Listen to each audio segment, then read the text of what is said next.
everyone. I hope you're super well. In case you don't know me, my name is Anita, and I'm a Cuban YouTuber who makes videos about what life is like in Cuba. Yeah, getting to know the lesser known parts of Cuba, or well, what I try to show you from my point of view. From now on then, I invite you to subscribe to this channel. First, stay, watch this video, tell me if you like it in the comments below, give it a like if you do, that helps me a lot. And then decide if you want to subscribe and activate the bell. And well, I hope you like it and thus you subscribe to become part of this family, and this family continues to grow. I have a little bit left to achieve the 4,000 hours of playback on YouTube. That means that soon I will be able to, become part of YouTube's partners. I can already monetize the channel, but I haven't achieved it despite working on it for a few years. If you enjoy the channel, please watch the videos to help us quickly reach 4,000 hours of watch time. I would be very grateful to all of you. Today's little video is a different video, very special. I want to take you with me to a small town in Cuba. I created this video about 2 years ago, but it wasn't satisfactory. I'll still leave it here for you to watch if you'd like. It wasn't good enough because at that time I didn't have a good phone, but now I have a better phone which records very well. I plan to create a more comprehensive and detailed video for you on this topic. Today I'm going to take you with me to a small town in Cuba. Yes, because Cuba is not just Havana, it's not just Varadero, it's not just the beautiful and touristy places. That you, who might be from another country, is what you see. Cuba is much more. It has small towns. That is, there are several provinces here. Each province has municipalities, which these municipalities tend to be small towns, some larger, some smaller. I'm going to take you to my hometown. The town where I was born, grew up, and where all my family is from is called Pedro Betancourt. It's in Matanza, which has many municipalities like Cajovellanos and Agüe Grande.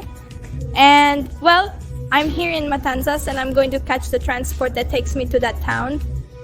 And, well, I'm going to be showing you all where I catch the cars to be able to go. Should it be a private taxi or a... Here we say like to catch a machine or catch a bus or a bus to be able to get there. But I don't go directly. I have to first pass through a town called Jovellano. Sorry, I'm a little bit... It's just that I just got up. I always drive like this. I have to get to a little town called Jovellanos. And then from Jovellanos, 16 kilometers away, then there's my town, which is Pedro Betancourt. That's good. I'll be showing them to you. I have a lot of affection for my town because, of course, I grew up there. Though I reside in the city now, wherever that may be, I will always fondly remember and hold affection for my hometown. But it's a town that you'll see. It seems like it has been allowed to be destroyed too much. It saddens me greatly to witness its deterioration each time I visit, but I won't elaborate further. I'll simply bring you along. So say don't leave and let's go on today's journey. In response to a question about Phoebe from a previous video, despite some time passing since then, here is Phoebe. She was a little sick recently, very sick, very ill, but thank God she is okay now. We took her to the vet and she got better. She stays here sleeping here. She has a little bald spot. I have to see what that little bald spot is. She sleeps on a rag on the sofa because she loves it, but don't worry, she's not alone. Her father comes and takes good care of her in the afternoon.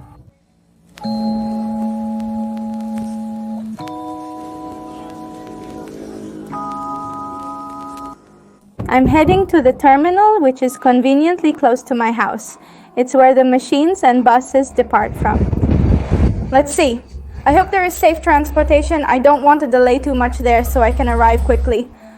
It's about 8:30 in the morning. It's quite early. Look, here, we are already at the terminal. But as you can see, in this area, they park the machines for Jovellanos, Agüe, Colón. There's no machine. There are buses by that little house over there. Let's go. There are also taxis that go to Havana and food stalls, but well, we're in a hurry. Let's go over there to see if there's a bus. And well, I took this truck here, which is a private truck, and it cost me 50 pesos. I had to wait until it was full to head to Jovellanos. Well, that was the truck I took.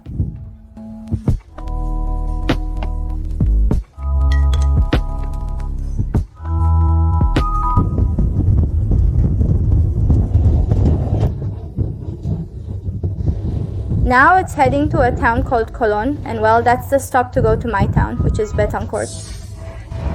So there's still a good stretch to go. I would have to take another machine like that one over there. Let's see if it's already full. All those people are heading in that direction. We are currently in Jovellanos, the name of this town. Now I have to wait in a huge line at Betancourt. I already asked for the last one for when a car arrives. Well, let's see if I can get on here. I think it's going to take me a while. All these people you see here are going to the same town I am, and there's no transportation for them. Let's see how long I take here. I'll tell you later. This visit is a very common means of transport in Cuba. As you can see, people take them. It's like a bicycle with a back part. I think this is Cuban. I don't know if other countries have this invention. And this truck is the one that would take me to Betancourt. You can see it full of people because there were a lot of people. And I had to stand because there was no seat for me. Well, I'm already in my little town. This is Betancourt.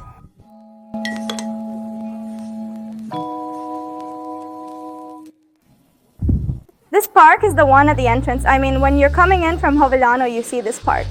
They call it the Park of the Old Men. I really don't know why. I would like to know why they call it the Park of the Old Men. And well, this little town that I'm showing you is called Pedro Betancourt, since he was a general in the War of Cuba's history. The truth is that anyone who knew this small town in the past would be horrified today. It used to be a very prosperous town, but over the years it became isolated and forgotten. Today you can only see in the streets the ruins of places that were very beautiful and important. And the people who still live here looking for it daily, like everywhere else to live, food, cleaning, etc. Trying to survive day by day. Well, we're here now. This is the real street that all the small towns in Cuba have as the main street. Well, basically it's the street where the cars go by, because nothing else happens on any other street. This is the house where I was born and lived until the age of 4. If you stay until the end of the video, I'll show you the inside. It's a street, as I've already told you, the main street, where all the main things in the town are located. And well, I'm going to be showing you a few little things. What you see here used to be a hotel, the La Palma Hotel. It was a gem to the point of becoming a symbol of the town. It was small but very good. Later, it was given as housing, but it began to crumble and they forgot about it until it was destroyed. The green building, once the town's largest store, is now destroyed. Its owner lived in the ruined upper floor. After the revolution, he reportedly left and the store stayed open for a time until it started to deteriorate, just like before. And this is the typical government house in any Cuban town. This one says that with a cyclone, the clock above was lost. Look, this was my primary school, and look at the collapse. This is nothing now. It's collapsed like almost everything here in this town. It was right next to my dad's house where I was born. I mean, I would jump around here and I was already at my school. And this is the town cinema, which doesn't work because inside it's also destroyed.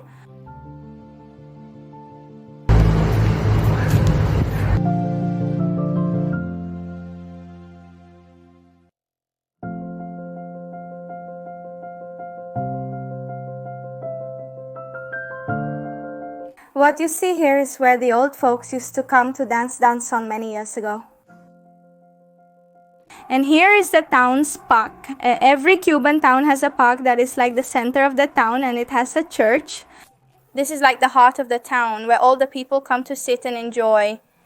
Here we see fallen columns that were left in place as they didn't serve any purpose. The library is located adjacent to them. And this, well, is the railway terminal. I mean, where the train passes, where we come to wait for the train when it passes to go to Matanzas. I am with my little sister who lives here.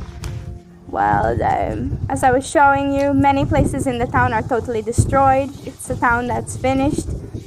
Betancourt used to be a fairly prosperous town because it had the Cuba Central, which I'm going to be recording from a distance later on, which was a central that produced so far.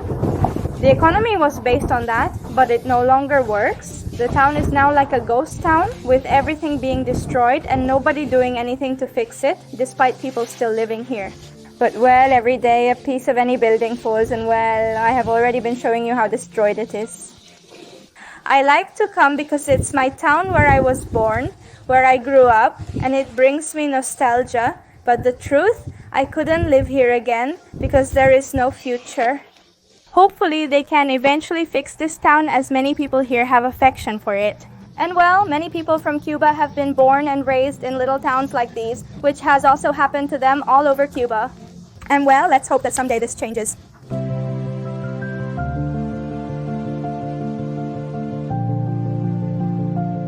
My stepsister invited me to lunch, who literally lives at the end of the town. Come, from here to there, it's already countryside. There are other towns over there, and then she lives on this block. She invited me to lunch because she says she made a Cuban ajiaco de ajiaco. In other countries, they call it caldosa sancocho. In some countries, they call it sancocho. But, well, it's an ajiaco. I'm going to show it to you.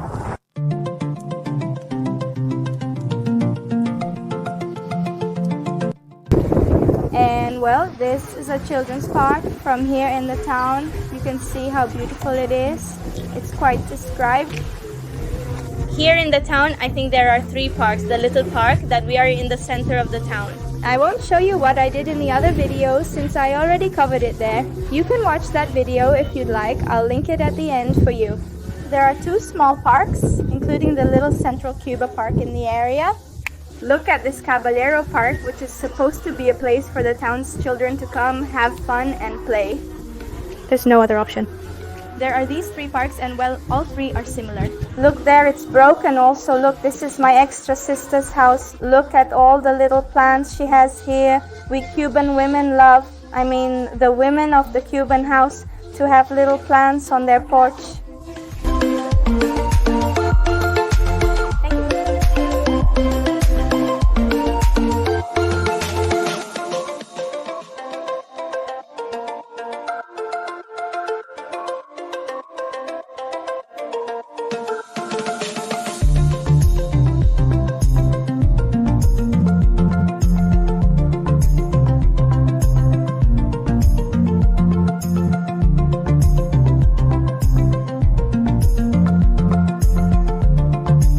Now I'm here with my sister Astra. We're going to go into the store because yes, here in the small towns of Cuba, there are also stores. Of course, the dollar ones, the ones you know I've talked about in other videos. In Cuba, only a few stores have products available, while the rest are empty except for bottles of water. And so people here also have their MLC stores where they buy the main products. Let's see if we can enter the store.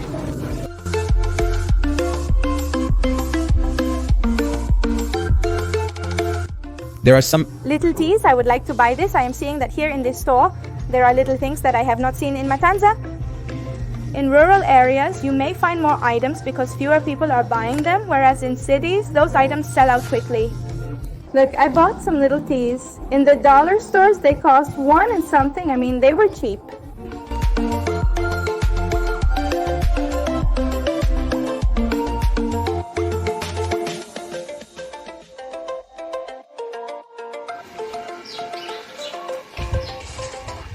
As promised, since you watched until the end, I'll now show you the house. This is the house where I was born and grew up until the age of 4. You can see that it's a super old house, according to what my dad told me, because I didn't know anything about that. This house is from the 1920s, you know what I mean? It's a neo-colonial style. The neo-colonial period came after the Spanish rule ended, as the Spanish had conquered and controlled the region previously. And, well, then we were caught by the neo-colonial period, which was when we were a neo-colony of the United States. The Spaniards have already left, goodbye Spaniards, and then the Americans came, and then this house is of a neo-colonial style, meaning it was built in that era, in 1921. My dad told me the item is about 1,100 years old because he wasn't sure what else to say. It's a super old house. The walls and such have never been repaired. It's been painted and such, but well, you can see here, these pieces of furniture must also be super old. Come on. There are so many houses in this area, in this municipality, mainly on this real street, that are like this, I tell you. This is a small living room, and well, here we have like the hallway. There are so many houses that are of this same style. In many towns in Cuba, there are this type of houses. There's a small hallway here. It's full of little plants, as you can see. And for this part, here are the rooms. Here is a room, over here is the bathroom, and over there is another room and another kitchen. But, well, look at all the little plants here, how pretty it is. Full of little plants. When I was little, I used to run, play, ride a bike, and do everything. And well, here we have a little patio which we have planted. Well, my dad has planted because my dad is the one who still lives here. A guava tree, a banana tree back there. I don't know if you can see it, the little plants he has planted over here. Look, you can see the banana tree and, well, several little things planted. And well, this was what I wanted to show you. I'm returning to Matanzas after picking up my little sister. I'll take her there for a short visit. And now I want to say goodbye to today's little video. I hope you liked it a lot, that it informed you, and most importantly, that it entertained you. Remember to hit that little red subscribe button below. It helps me a lot, and if you like the video, it helps me even more. I send a big kiss to everyone and see you in the next video. Bye.